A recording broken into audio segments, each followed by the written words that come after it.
mga kapuso, isa ka breaking news. Masobra 5 ka mga balay ang gintupok sang kalayo nga nagluntad subong lang nga hapon. Sa duga detalye makaupod naton si John Sala live sa Barangay Cuartero, Jaro, syudad sang Iloilo. John?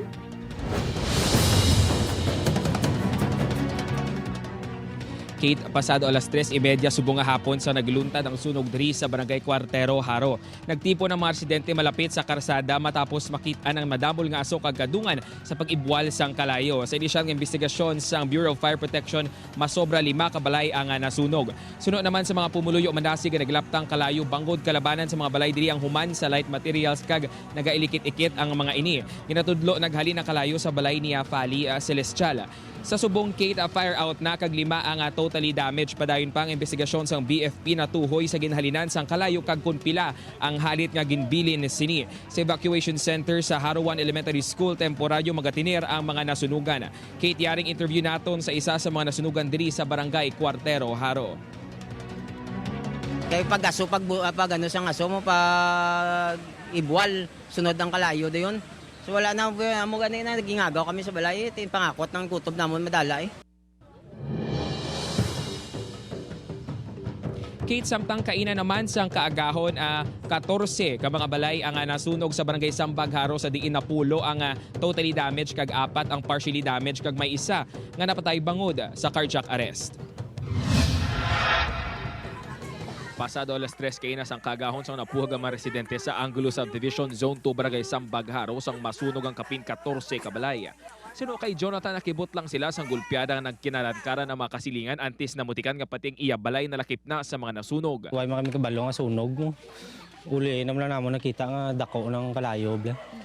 Mo lang to. Masalbar ka mo sir? Huwag kita kung salbar, short ko. Sa record sa BFP Iloilo City, napulo ka mga balay ang natupok gid sang kalayo kag 4 naman ang partially damaged.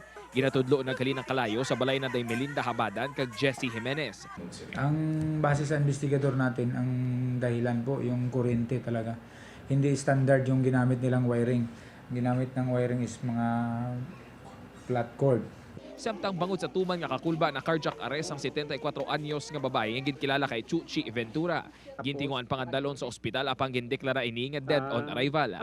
Ginabanta kapin 150,000 pesos ang halit sang sunog sa propiedad.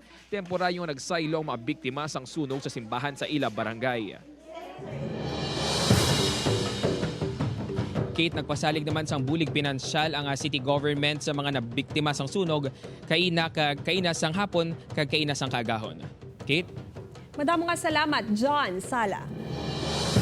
Hugot nga pagbantay sa dalanon ipatuman sang Land Transportation Office kag kapulisan. Yaring balita nga aton gintutukan. Iga-augment ang kapulisan sa nagkalain-lain nga banwa sa probinsya sa pagbantay sa mga dalanon upod ang Land Transportation Office sa nagahilapit nga tigkalalag. Purposely to save lives, no, caused by accidents or traffic accidents or road accidents. Sa record sang IPPO subong nga tuig, masobra sa 2,000 ang nalista ang aksidente sa dalan sa bilog nga probinsya, mas mataas sang 63% sang 2018. Labi nga tutukan ng mga kaskasero nga driver, subong man ang mga pasaway nga wala nagatuman sa mga pagsulundan sa pagmaneho.